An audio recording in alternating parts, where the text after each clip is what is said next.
نیا گریڈنگ نظام ہے کیا؟ IBCC کے ایگزیکٹو ڈائریکٹر ڈاکٹر غلام علی ملا نے بتایا کہ امتحانات کے نتائج دینے کا نیا نظام باقی دنیا میں رائج جدید طریقہ کار سے مطابقت رکھتا ہے۔ وہ کہتے ہیں کہ جب انہوں نے پرانے نظام کا متبادل تلاش کرنے کا سلسلہ شروع کیا تو دو قسم کے بین الاقوامی طریقوں کا جائزہ لیا گیا۔ ان میں ایک پوائنٹ سسٹم تھا، یعنی 9 سے لے کر 1 تک پوائنٹس دیے جاتے ہیں، یا پھر دوسرا انگریزی حروف یعنی الفابیٹس کا 7 نکاتی نظام ہے۔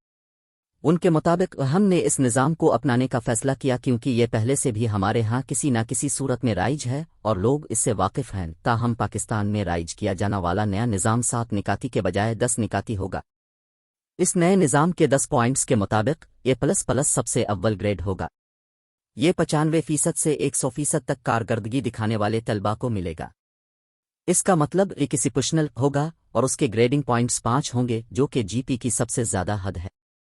اسی طرح A+ کا GP 4.7 ہوگا اور کارکردگی 90 سے 95% کے درمیان ہوگی۔ یوں 10واں اور سب سے آخری گریڈ U یعنی انسیٹسفیکٹری ہوگا، جو 40% سے کم کارکردگی پر دیا جائے گا اور اس کا GPA 0 ہوگا۔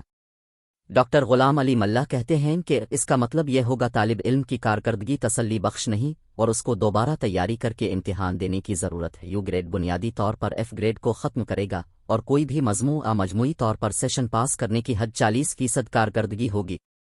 یہ نظام پرانے نظام سے کیسے مختلف ہے؟ پرانے نظام میں امتحانات کے نتائج میں بنیادی طور پر نمبرز مرکزی حیثیت رکھتے ہیں جن کی بنیاد پر گریڈز کا تعین کیا جاتا ہے، تاہم اس میں GPA کا کوئی عمل دخل نہیں ہوتا۔ یہ نظام بنیادی طور پر انگریزی حروف تہجی کے 6 نکات پر مشتمل ہوتا ہے۔ اس میں سب سے بڑا گریڈ A اور سب سے بڑا گریڈ F ہے، جس کا مطلب فیل ہے۔ لفظ فیل اس کے سامنے درج کیا جاتا ہے جو رزلٹ کارڈ کا حصہ ہوتا ہے۔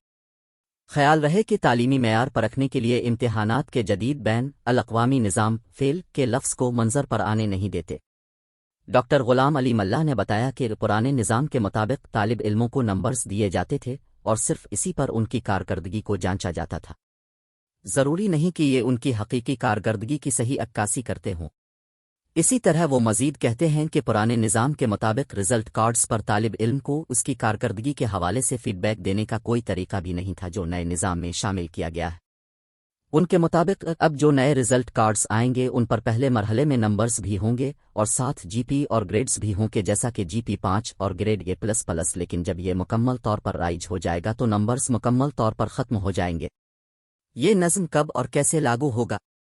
IBCC کے سربراہ ڈاکٹر غلام علی ملا نے بتایا کہ میٹرک اور انٹرمیڈیٹ کے امتحانات کے لیے یہ نظام تمام صوبوں اور پورے ملک میں یکساں طور پر ایک ہی وقت میں نافذ کیا جائے گا۔ انہوں نے بتایا کہ اس کے بتدریج نفاذ کے لیے اس کو 3 مراحل میں تقسیم کیا گیا ہے تاکہ طالب علم، اساتذہ اور تعلیمی ادارے اس کے لیے تیاری کر پائیں اور انہیں جو تبدیلیاں لانی ہیں اس کے لیے انہیں موزوں وقت دیا جائے۔ پہلے مرحلے کا آغاز سنہ 2023 کے تعلیمی سال سے ہوگا۔ سنہ 2023 میں ہی GPA رزلٹ کارڈز پر آ جائے گا، لیکن ساتھ نمبرز بھی رہیں گے۔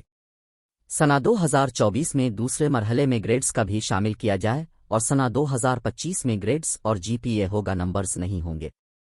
نمبرز نہ ہونے کا مطلب ہے کہ کسی بھی مضمون کے مجموعی طور پر کل نمبرز اور حاصل کردہ نمبرز دونوں نہیں ہوں گے۔ رزلٹ کارڈ پر ہر ایک مضمون کے سامنے اس میں حاصل کردہ GPA اور گریڈز ہوں گے اور آخر میں مجموعی گریڈ اور CGPA دیا گیا ہوگا۔ اسی طرح GPA کے بعد ایک خانہ ریمارکس کے لیے چھوڑا جائے گا، جس میں طالب علم کو انفرادی طور پر فیڈ بیک بھی دی جا سکے گی۔ امتحانات بھی سال میں 2 ہوں گے۔ ڈاکٹر غلام علی ملا نے بتایا کہ جب فیل کا گریڈ ختم کر دیا گیا ہے اور پاس ہونے کی حد کو بڑھا کر 40% کر دیا گیا ہے تو اس کے ساتھ ایک تبدیلی یہ بھی کی گئی ہے کہ امتحانات بھی سال میں 2 ہوں گے۔ پہلے بھی ہمارے ہاں سال میں 2 امتحانات ہوتے تھے، لیکن اس میں دوسرا امتحان سپلیمنٹری ہوا کرتا تھا، یعنی وہ مضمون جو پاس نہیں ہو پائے ان کے لیے دوبارہ امتحان دیا جاتا تھا، لیکن اب 2 سالانہ امتحان ہوں گے اور طالب علم دونوں میں بیٹھ سکے گا۔ اس کی وضاحت کرتے ہوئے انہوں نے بتایا کہ جس طرح برطانیہ میں کیمبرج کے امتحان کے لیے طالب علم اپنی مرضی کے سالانہ امتحان میں حصہ لے سکتا ہے، اسی طرح نئے نظام کے تحت طالب علم میٹرک اور انٹرمیڈیٹ کے دونوں سالانہ امتحانوں میں سے مختلف مضامین کا انتخاب کر پائے گا۔ یعنی اگر وہ چاہے تو 3 مضمون پہلے سالانہ امتحان میں اور باقی 3 مضمون دوسرے سالانہ امتحان میں دے سکتا ہے۔ جن مضامین کی اس کی تیاری جس وقت ہوگی وہ اس کے مطابق امتحان کا انتخاب کر پائے گا۔ نیا نظام لانے کی ضرورت کیوں پیش آئی؟ ڈاکٹر غلام علی ملا نے بتایا کہ ان کے ادارے اور دیگر کئی تعلیمی اداروں کی سطح پر اس کے لیے کوشش کافی عرصہ پہلے شروع کی گئی تھی، تاہم پہلا قدم نہیں اٹھایا جا رہا تھا۔ ان کے مطابق ہمارے ہاں مسئلہ یہی ہے کہ کون کرے گا، یعنی پہل کون کرے گا۔ بہت سے تکنیکی مسائل حائل ہو جاتے تھے، لیکن اب ہم نے مجموعی طور پر سب کی رضامندی سے یہ فیصلہ کیا کہ ہم اس نظام کو بدل دیں۔ ڈاکٹر غلام علی ملا کے مطابق نمبروں پر منحصر پرانا نظام غیر ضروری طور پر بچوں کو ایک دوڑ میں ڈال دیتا تھا۔